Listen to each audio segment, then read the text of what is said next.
Have you ever wondered why you're so profoundly sensitive to the emotions of others? Why you can walk into a room and instantly feel the energy shift, sensing a mood long before a word is spoken? It's as if you have a second set of senses, a kind of internal emotional radar that is always on, always scanning, and always processing the feelings of everyone around you. This ability, this deep emotional awareness, this powerful sense of empathy, can feel like both a superpower and a heavy burden. It allows you to connect with people on a level others can't, to offer comfort and understanding in a way that feels deeply intuitive and natural. But it can also leave you utterly drained, exhausted, and confused, wondering why you seem to absorb all the emotional chaos of the world. What if I told you that this deep emotional awareness, your empathy, might not just be a personality trait, but a survival mechanism shaped by prolonged exposure to narcissistic abuse? What if the very qualities you were taught were a part of your character were actually the result of a powerful, unconscious training program designed to keep you safe in an unsafe world? In today's video, we're diving into a powerful and eye-opening topic, the emergence of 9 unique types of empaths that are often born out of narcissistic abuse. This isn't just a simple exploration of different personality types. This is a journey into the psychological architecture of survival, a journey into understanding how the human spirit adapts to a chaotic and emotionally hostile environment. This isn't just pop psychology. It is a concept that is deeply rooted in trauma-informed care. Psychologists and therapeutic experts have observed that many survivors of narcissistic abuse develop a form of heightened emotional intelligence as a coping strategy, an unconscious way to read the room, to anticipate a narcissist's moods, and to avoid further harm. You learn to read the narcissist's face, their tone of voice, and their body language because your very safety depended on it.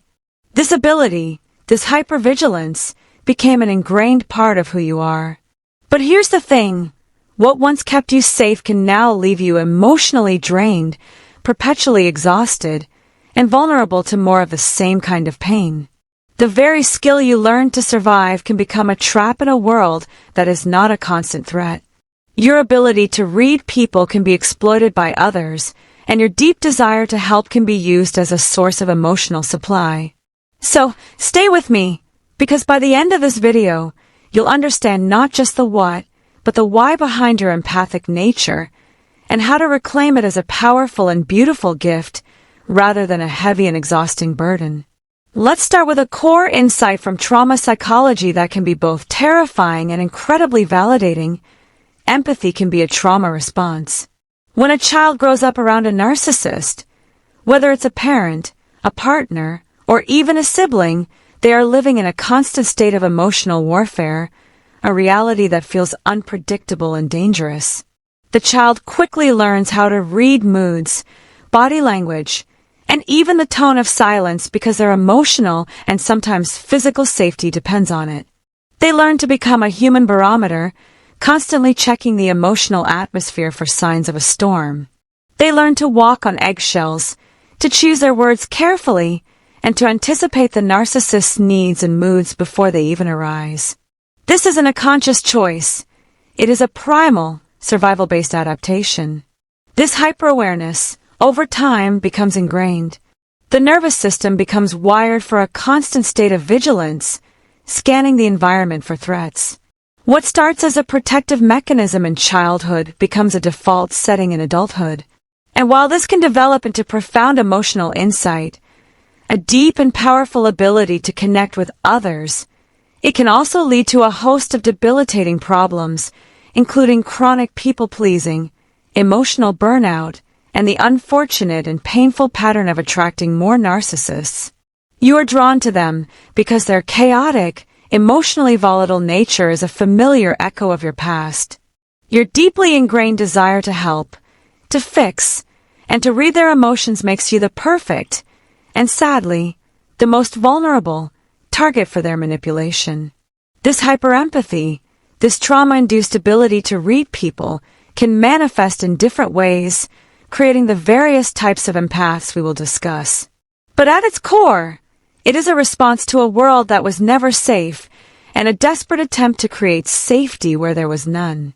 You learned to become a fixer, a healer, and a perpetual observer because in that narcissistic system, your own needs were not a priority. Your feelings were invalidated, your opinions were dismissed, and your very existence was often a source of contention. So you learned to make yourself small, to be the person who soothes, to be the person who anticipates, and to be the person who sacrifices their own needs for the sake of emotional peace, a peace that was always, at best, a temporary truce. So ask yourself, has your empathy ever felt more like a curse than a gift? Has it left you feeling drained, exhausted, and perpetually responsible for the emotional well-being of others?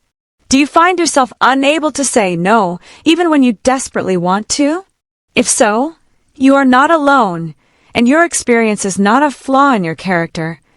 It is a testament to your incredible strength and resilience, a sign that you survived a system that was designed to break you. It's time to understand the different ways this trauma-based empathy manifests so you can begin to heal and reclaim it as the powerful gift it was always meant to be. Let's now delve into the 9 distinct archetypes of empaths that often emerge from a narcissistic dynamic. These aren't just labels. They are mirrors reflecting the deep, often unconscious, ways our minds and bodies have adapted to survive a world of emotional chaos. As you read through them, you might see pieces of yourself in one or more. This isn't a flaw. It's a testament to your incredible capacity for survival and resilience. Number 1. The hypervigilant empath. This empath is a human barometer, constantly on edge, scanning their environment for danger, for tone shifts, for subtle emotional threats that others might miss entirely. They grew up in a household where peace was a temporary truce, and chaos was always just around the corner.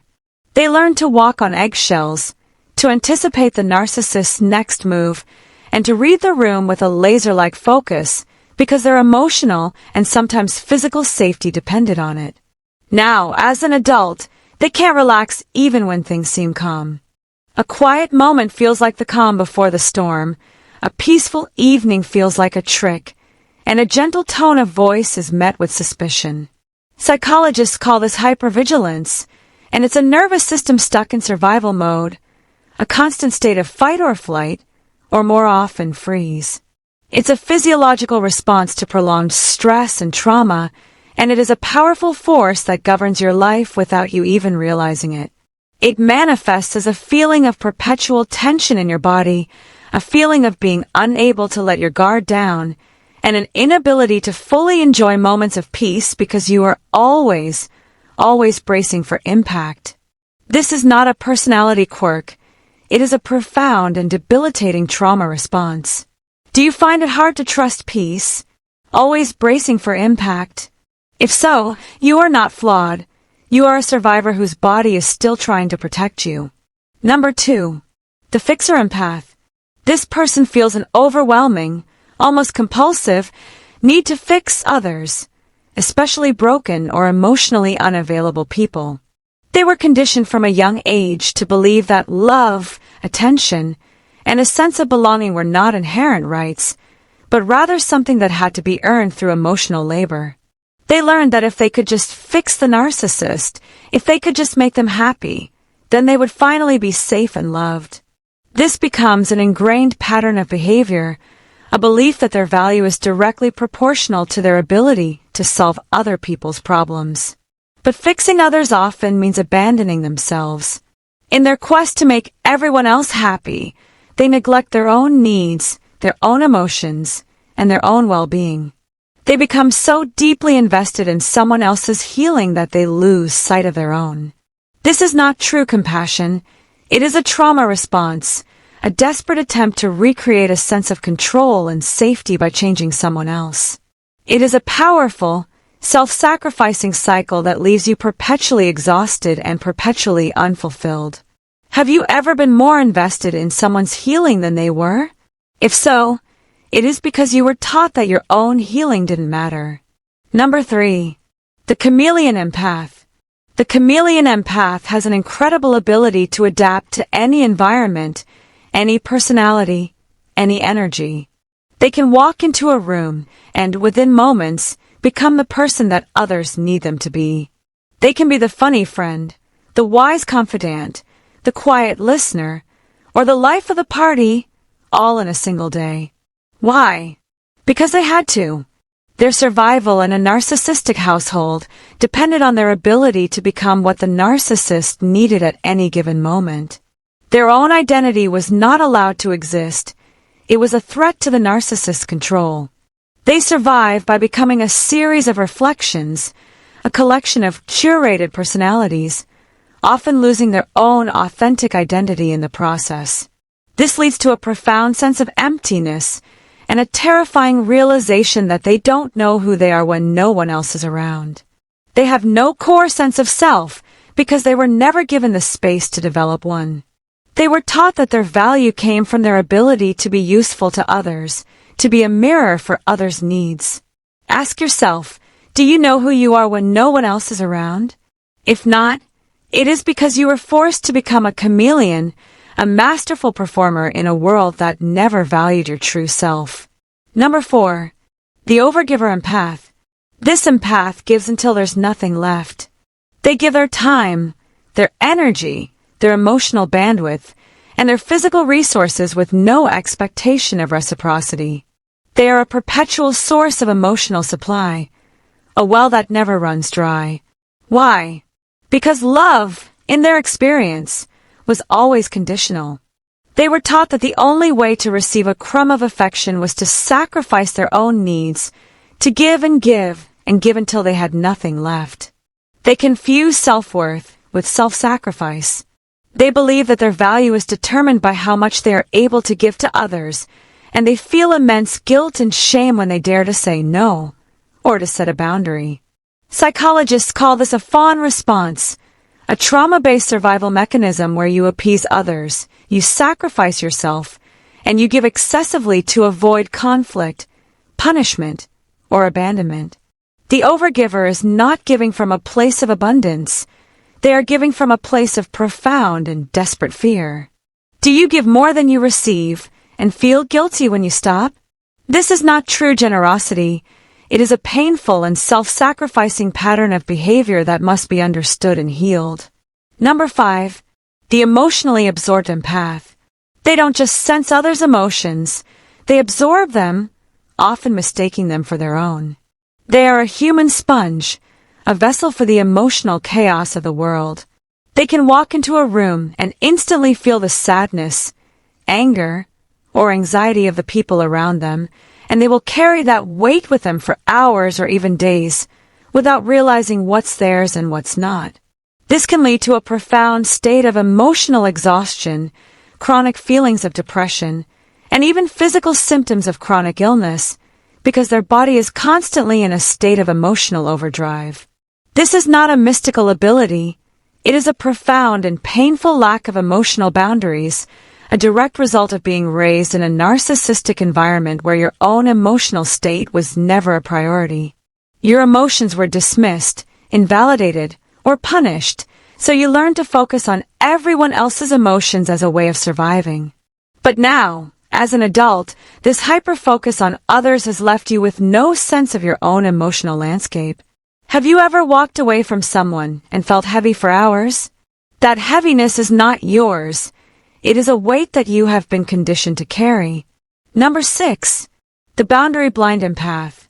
This empath struggles, often painfully, to say no. They feel a deep sense of guilt and shame at the thought of setting a boundary, of asserting their own needs, or of putting themselves first. They were never taught that boundaries are healthy. They were taught that their needs were a burden, and that saying no was an act of selfishness. They were conditioned to believe that their purpose was to serve others, and that their emotional well-being was secondary to the emotional needs of the narcissist. Psychologists emphasize that trauma survivors often equate boundaries with rejection.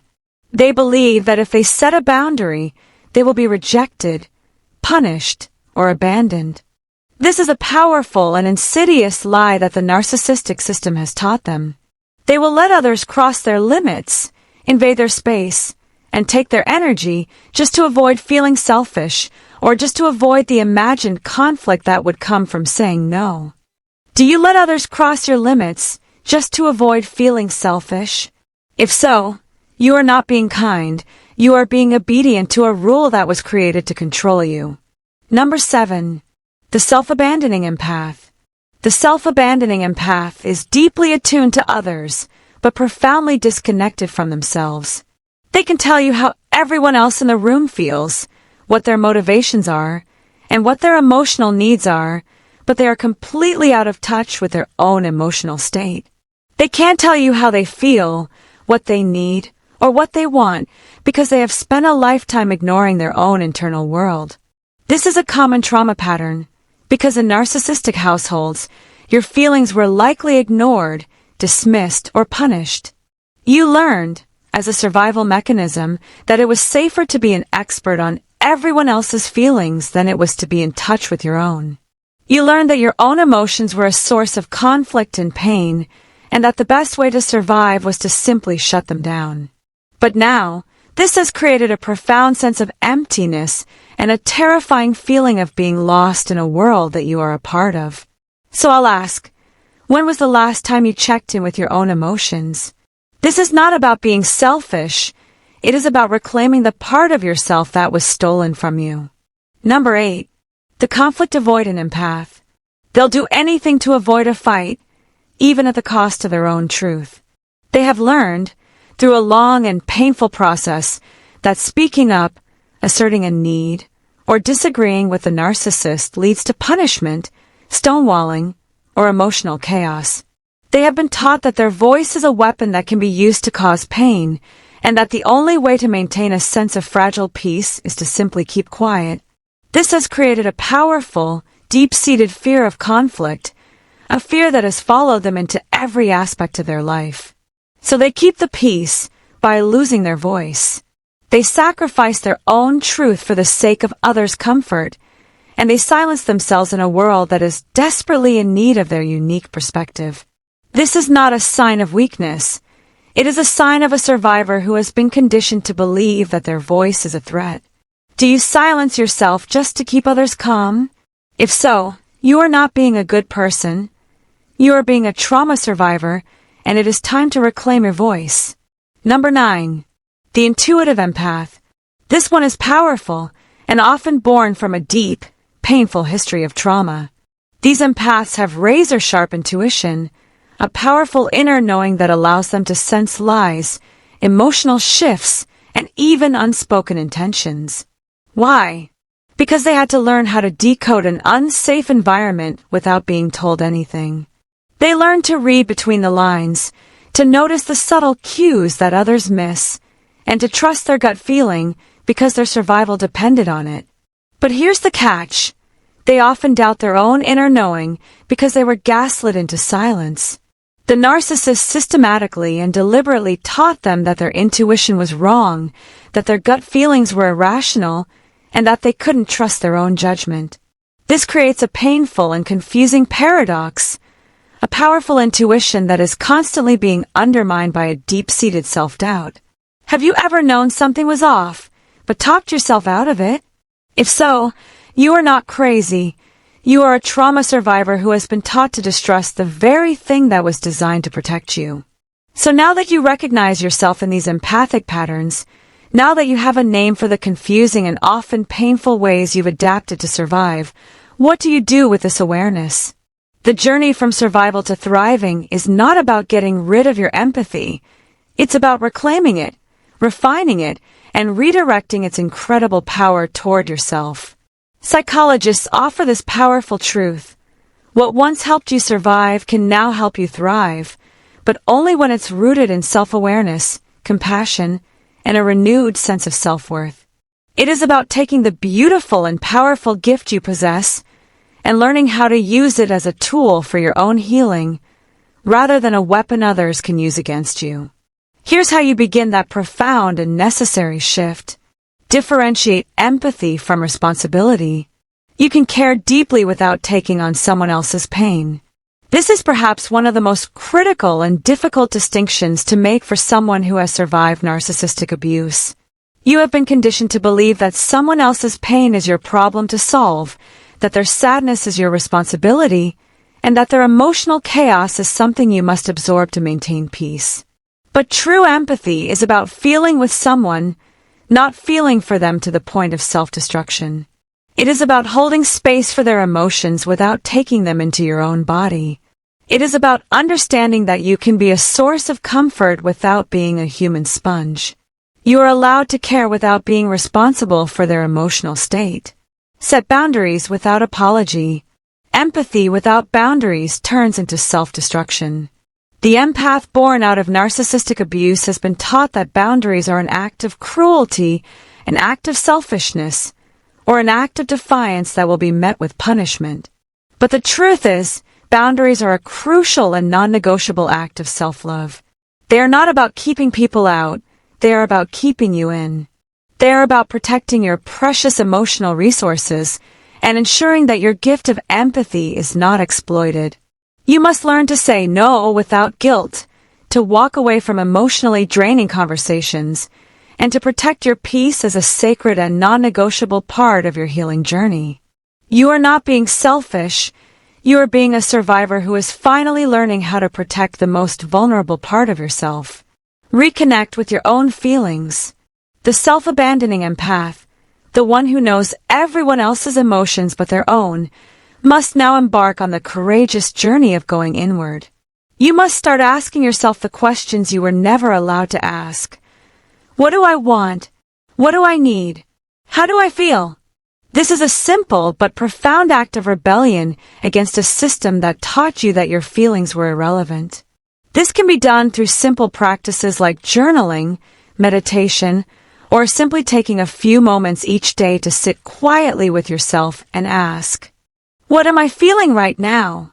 You must give yourself permission to feel your emotions without judgment, to validate your own experiences, and to finally become a compassionate and loving witness to your own pain and your own joy. Validate your intuition. Your intuition, that powerful inner knowing that something is off, is a gift born of necessity. It is a razor-sharp truth teller, a compass that was designed to guide you through a world of lies and manipulation. But the narcissist deliberately and systematically taught you to distrust it.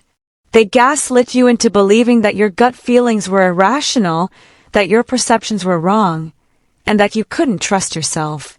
You must now embark on the courageous journey of validating your intuition. If it feels off, it probably is.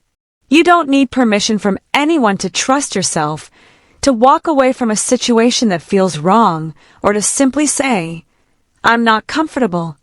This is the moment you reclaim your voice, your sanity, and your right to trust the one person who has always been on your side, yourself. You are not broken for being sensitive. You're not weak for being an empath. You're powerful because you've taken pain, chaos, and confusion, and you've transformed it into a profound and powerful perception. But now it's time to turn that perception inward and begin healing for you.